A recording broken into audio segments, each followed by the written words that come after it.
सर्वांचे स्वागत. आज गुरुपौर्णिमा म्हणजेच व्यास पौर्णिमा होय.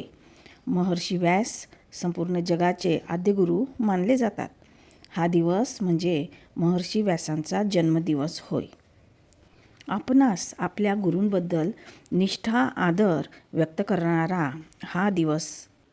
गुरुपौर्णिमेला हा आदरभाव व्यक्त करून आपले जीवन महान करण्याचा प्रत्येकाने प्रयत्न करायला हवा.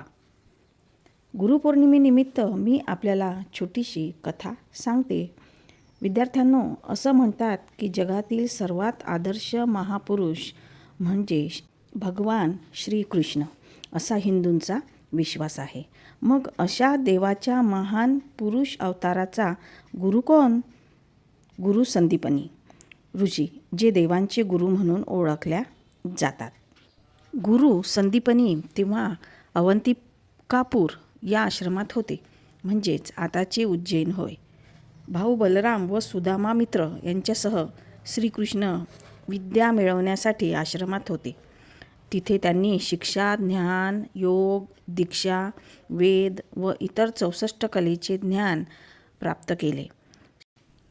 जेव्हा शिक्षण पूर्ण होई तेव्हा प्रत्येक शिष्याला गुरुदक्षिणा द्यायची पद्धत होती.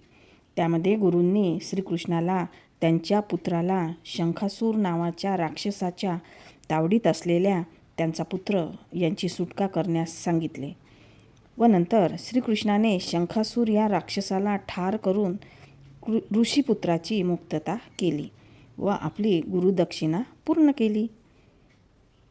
गुरुपौर्णिमेच्या सर्वांना हार्दिक शुभेच्छा. धन्यवाद.